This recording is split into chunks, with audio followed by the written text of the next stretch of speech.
만약에 지금 본인이 투자금이 5천 이하라고 한다면 저는 여전히 지방에 더 기회가 많다라고 생각합니다. 수도권은 가격이 빠졌는데 수도권 역시 전세가가 많이 빠져서 5천으로 투자할 수 있는 수도권에 괜찮은 단지들이 사실 별로 많이 없습니다. 현재 타이밍에는.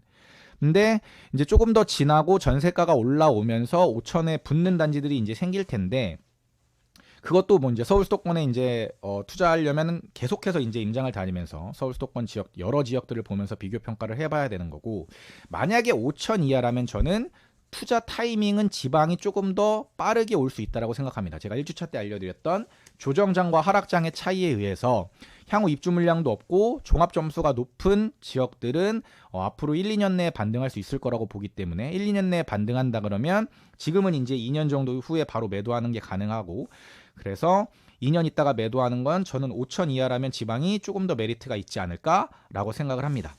1주차 때 배웠던 조정장이냐 하락장이냐의 차이를 명확히 이해하고 향후 2년 내 혹은 3년 내에 반등할 수 있는 지역을 고르는 게 가장 중요합니다. 가장 좋은 건 1년 정도 뭐 추가 하락을 하다가 1년 정도 반등하고 1년 정도 더 상승하는, 그래서 뭐 3천을 투자했다 그러면은 최소 100%, 예전에는 무조건 제가 세후 300% 이렇게 목표를 잡았는데, 지금 한다 그러면 300%도 물론 충분히 이제 가능하겠지만 3천만 원 한다 그러면은 한 9천만 원 정도까지 더 오를 수 있는 그런 단지를 고르는 눈이 필요하겠죠. 근데 다만 지금은 개인적으로는 갭 투자보다는 분양권 투자가 확률이 저는 더 좋다라고 생각을 합니다. 그러니까 성공 확률이 더 좋다라고 생각을 하는 거예요. 이게 갭 투자하기 좋은 시점이 있고 분양권 투자하기 좋은 시점이 있는데, 지금은 갭 투자보다는 분양권 하기가 좋은 시점입니다. 그럼 이 두 가지 차이를 좀 알아야겠죠. 언제가 갭 투자하기 좋은 시점이고 언제가 분양권 투자하기 좋은 시점인가. 자, 갭 투자하기 좋은 시점은 너무나 당연하게도 전세가가 올라가면서 매매가와 전세가가 붙는 시점이 갭 투자하기가 가장 좋은 시점입니다. 근데 지금 이분의 고민은 지금 당장 투자가 하고 싶은 거예요. 내년 4월에 전세가 만기되면 그걸 줄여서라도 빨리 투자를 하고 싶은 겁니다. 그럼 이분이 투자하고 싶은 타이밍은 지금이에요. 그럼 지금 타이밍에는 갭 투자가 좋은 타이밍이냐? 지금은 별로 좋지 않습니다. 왜? 투자금이 많이 들어가니까. 그렇다고 갭 투자를 못한다는 건 아니에요. 만기가 긴 물건들, 지금 전세가가 좀 높이 들어가 있는 물건들의 투자는 껴가지고 그냥 사는 그런 방법도 가능하고 충분히 할 수 있는 방법은 많지만 그럼에도 불구하고 저는 지금은 갭 투자보다는 분양권 투자가 낫다라고 봅니다. 그래서 가능하다면 저는 체급이 높은 곳에 있는 분양권을 추천드려요. 체급이 높다라는 건 기본 인구수가 많고 다음 만약에 상승한다 그러면 더 많이 상승할 수 있는 지역이 큰 지역, 광역시급, 그 다음에 중소도시급에서도 뭐 청주나 천안이나 이런 데들, 체급이 높은 곳의 분양권들이 괜찮은 물건들이 꽤 있습니다. 그래서 이런 곳에 분양권을 좀 우선적으로 보시면 어떨까라는 게 제 개인적인 생각이고, 현재 시점에서 만약에 분양권을 투자한다 그러면 저는 이런 포인트로 분양권을 접근하셨으면 좋겠다라는 포인트를 제가 5가지로 정리를 해왔습니다. 첫 번째는 지역 선정입니다. 지역. 제일 중요한 건 지역이에요. 앞으로 오를 수 있는 지역, 그러니까 1, 2년 내에 반등을 할 수 있을 만한 지역, 거기다 플러스 급지가 높은 데 있어야 됩니다. 근데 보통 급지가 낮은데 피만 보고 가요, 사람들이.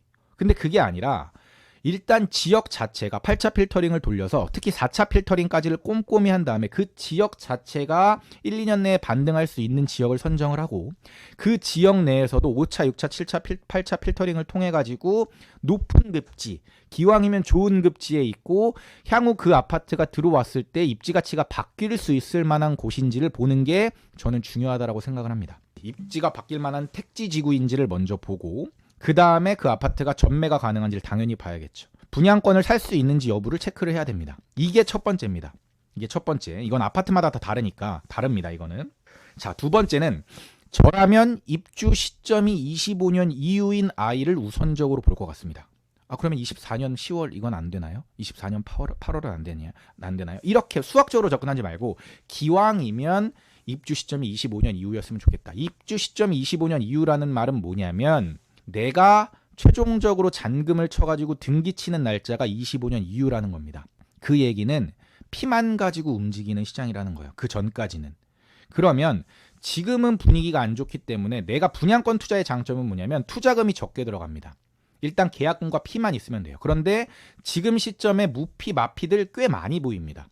근데 물론 이제 많은 사람들이 알기 때문에 25년 분양권 중에 무피 마피 입지 괜찮은데 사실 별로 없습니다. 그러니까 열심히 찾아야 되는 거예요. 만약에 쉽다 그러면 사람들이 다 했겠죠. 근데 없지 않습니다. 분명히 있습니다. 1, 2년 내에 반등한다 그러면 23년에서 24년 정도의 그 시장 전체가 반등을 한다는 거고, 분양권 시장은 제가 미분양을 설명드릴 때 말씀드렸던 것처럼 더 빨리 움직입니다. 그러면 나에게 선택지가 많아지는 거예요. 그냥 피만 올랐을 때 파는 것도 선택을 가능할 수 있고, 만약에 내가 잔금 칠 여유가 있다 그러면 잔금 쳐가지고 1, 2년 더 들고 갈 수도 있다라는 겁니다. 그 선택을 할 수 있다라는 거예요. 기왕이면 입주 시점이 늦은 거. 왜냐면 반등하고 시간이 많이 지나야 더 오를 확률이 높으니까. 그 다음에 세 번째는 피가 얼마냐가 아니라 분양가가 얼마인지를 봐야 됩니다. 근데 사람들은 피만 봐요. 피. 분양가가 얼마인지는 관심이 별로 없고, 피 얼마, 여기 네이버 부동산의 피 얼마 이것만 봅니다.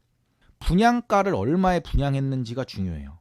그래서 분양가가 비싸지 않으면, 왜냐하면 어차피 우리가 계약금 내려고 그러면 분양가의 10%, 뭐 분양가의 20% 이렇게 내는 거니까. 근데 84 기준으로 한 3억 정도밖에 안 된다. 그러면 이게 건설 원가 수준입니다. 이 이하로 떨어지기가 어렵다라는 겁니다. 앞으로. 그럼 우리는 잃지 않는 투자를 해야 되고, 잃지 않는 투자는 더 떨어지지 않는 투자인데, 더 떨어질지 안 떨어질지는 잘 모르겠지만 건설 원가 수준에서 그 가격이 계속 유지될 확률은 거의 없습니다. 지금은 분위기가 안 좋기 때문에 지금 이 정도 수준에서 거래가 되는 거지. 그러면 지역이 최대한 좋은 지역이면, 자, 여기서부터 이제 하나씩 오는 거예요. 자, 지역 좋고 급지 좋고 전매 가능한 단지 중에 25년 이후 이내 중에 분양가가 3억에서 뭐 3억 5천 정도, 비싸면 4억 정도, 거기다가 피가 별로 없어. 무피나 마피야. 이런 애들을 우선적으로 필터링을 해나가시라는 거예요. 그 다음에 중도금 조건이 아파트마다 다 다릅니다.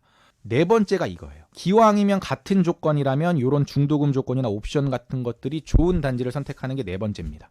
그 다음에 마지막은 잔금 계획까지. 잔금 계획을 어디까지? 플랜 C까지 다 세워놓는 게 분양권 투자의 마지막 단계입니다. 잔금 계획을 플랜 C까지 해놔야 돼요. 자, 첫 번째. 잔금을 내가 만약에 입주를 못한다 그러면 전세를 세팅하는데 전세는 얼마 정도의 형성이 될까를 예측해 보는 거예요. 그럼 보통 주변에 있는 제일 신축 그 가격보다 비슷하거나 마이너스 되는 마이너스 1000, 2000 정도 생각해가지고 세팅을 해놓으면 거의 맞습니다. 왜냐면 새 아파트니까. 내가 전세를 여기에 맞췄을 때 나머지 잔금 얼마 있으면 되지? 라는 걸 맨 처음에 세팅을 해놔야 됩니다. 이걸 칠 수 있는지. 두 번째는 이게 안 된다 그러면 내가 잔금 대출을 받아가지고 내가 입주를 하거나 할 수 있는지. 그냥 보유만 해도 되는데 일단 내가 잔금은 칠 수 있어야 되니까 잔금 대출을 받아가지고 내가 잔금 칠 수 있는 상황이 되는지를 알아보고, 이것마저 안 된다면 내가 가족들이나 지인들한테 대출을 받아가지고 잔금을 칠 수 있는지 여부를 반드시 확인을 하셔야 됩니다. 반드시. 이 5가지의 기준점으로 포인트를 잡고 분양권을 접근하시면 저는 괜찮다라고 봅니다. 시크릿 브라더 채널을 구독, 좋아요, 알림 설정 부탁드려요.